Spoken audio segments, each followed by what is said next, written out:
हज़रत मरियम अलैहिस्सलाम 30 बार उनका नाम आया है, 30 बार कुरान मजीद में। किसी औरत को इतना मेंशन नहीं किया गया। और ये वो औरत है जो अकेली बैतलहम के शहर में, ये जहाँ पे ईसा अलैहिस्सलाम की पैदाइश हुई, बैतलहम कहते हैं उसको अरबी में, बैतलहम यानी कि बैत कहते हैं घर को, लहम आपको पता है मीट को कहते हैं, तो हाउस ऑफ मीट ये उस शहर का नाम था। और बैतलहम ये इसको जो है अरमिक लैंग्वेज में कहते हैं। तो बैतलहम को अभी भी आप सर्च कर सकते हैं गूगल पे जाके, इसकी पूरी तारीख है।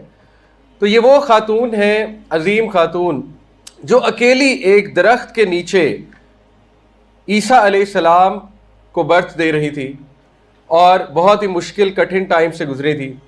और जिन्होंने ये तक कह दिया था, बड़े रॉ इमोशंस हैं ह्यूमन इमोशन इस सूरा में इंसानों के, जिन्होंने यहाँ तक कह दिया था कि काश मैं एक ऐसी चीज़ होती जिसका जिक्र भी ना होता और काश मैं ख़त्म ही हो जाती। ये अल्फाज भी इनके मुंह से निकले। बहुत रॉ ह्यूमन इमोशंस हैं।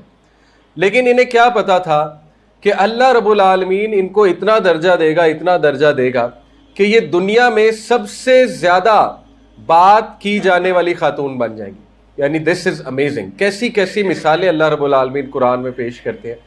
यानी हज़रत मरियम का तज़किरा दुनिया में सबसे ज़्यादा होता है when it comes to females, when it comes to women. और क्रिश्चियनिटी और इस्लाम, इन दोनों मज़ाहिब में इतना दर्जा है मरियम अलैहिस्सलाम का। क्रिश्चियंस तो खैर दूसरी साइड पे चले गए, लेकिन बताने का मकसद कि जो स्टेटस अल्लाह ने हज़रत मरियम को दिया है, जैसे मैंने कहा 30 बार उनका नाम मौजूद है। इवन ईसा अलैहिस्सलाम का नाम इतनी बार कुरान में मौजूद नहीं है। और इतना स्टेटस कि ईसा अलैहिस्सलाम को जब कुरान में मुखातिब किया तो क्या कहा?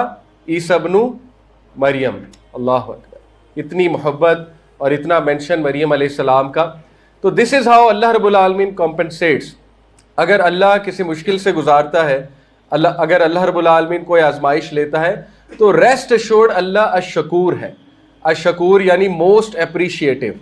जो रिटर्न अल्लाह देता है, जो एक्नॉलेजमेंट अल्लाह देता है, जब इंसान सबमिट कर देता है, बर्दाश्त कर लेता है अल्लाह की खातिर, पी जाता है, सब्रुन जमील करता है, जैसे हमने सूरह यूसुफ में पढ़ा था, तो फिर रिटर्न इतना अमेजिंग है कि आप सोच भी नहीं सकते। अल्लाह जनरेशन्स का तज़किरा जारी कर देता है। तो बहरहाल इसमें सूरा में मुख्तलिफ जो स्पेसिफिक फीचर्स हैं, सबसे पहला तो ये कि इसमें बहुत रॉ ह्यूमन इमोशंस हैं। यानी इसमें आपको ज़करिया अलैहिस्सलाम के बहुत रॉ से मुराद है कि बड़े नेचुरल जो इंसानी जज्बात हैं वो नज़र आएंगे। और इसके बाद आपको मरियम अलैहिस्सलाम के बड़े रॉ इंसानी जज्बात नजर आएंगे। ये बताने का मकसद क्या है इंसानों को? अल्लाह ताला इंसानों को ये बताना चाहता है कुरान में इन लोगों की स्टोरीज बता के, इनके जुमले बता के, इनके डायलॉग्स बता के कि अल्लाह रब्बुल आलमीन के नज़दीक तुम्हारे जज्बात की कदर है।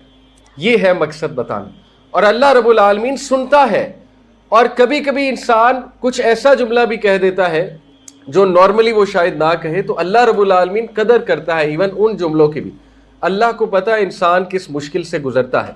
तो ये एक बहुत कमाल का मकसद इन स्टोरीज से पता लगता है। जैसे मूसा अलैहिस्सलाम की अगर आप स्टोरी देखें, उसमें उनके भी बहुत रॉ इमोशंस नज़र आते हैं, बहुत ही नेचुरल जज्बात उनके नज़र आते हैं कि किस तरह उनको डर भी लगा। आप देखें जब वो अज़दा बना तो वो डर गए एकदम से। अब डर एक नेचुरल ह्यूमन इमोशन है।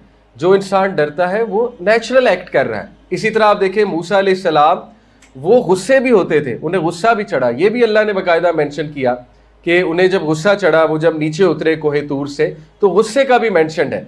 इसी तरह आप देखिए कि मूसा अलैहिस्सलाम उनका रोना भी मौजूद है। किस तरह उन्होंने कोने में जाके वो दुआ की होगी, रब्बी इन्नी लिमा अंज़लता इलैया मिन खैरिन फ़कीर। तो इतने कमाल के इमोशंस कुरान मजीद में मेंशनड हैं।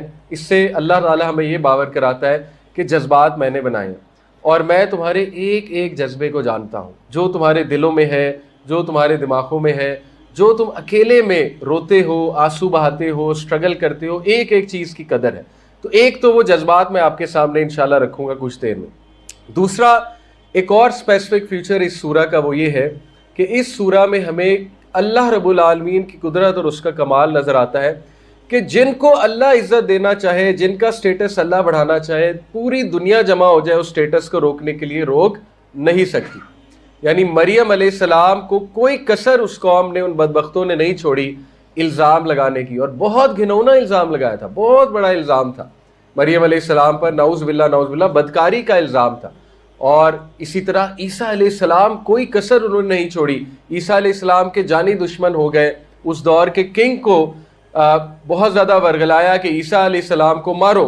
और क्रिश्चियनिटी में तो है ना कि सूली पे चढ़ा दिया गया, लेकिन आपको क्लियरली पता है कि ना उन्हें कत्ल किया गया, ना ही उन्हें सूली पे चढ़ाया गया, अल्लाह ने उन्हें जिंदा उठा लिया। कुरान मजीद में है क्लियर, हमारा ये अकीदा है। इसी तरह याह्या अलैहिस्सलाम का तज़किरा इस सूरा में, याह्या अलैहिस्सलाम के हवाले से भी कोई उन्होंने कसर नहीं छोड़ी उनको ब्राइब करने की, उनके पीछे प्रोस्टिट्यूट्स लगाने की। यानी ये हमें स्टोरी मिलती है ना कि औरतें वर्गलाया करती थी उन्हें और तरह तरह से उनकी वर्गलाया गया, लेकिन किस तरह अल्लाह ने उन्हें एक स्टेटस देना था तो अल्लाह रब्बुल आलमीन का प्लान कामयाब हुआ।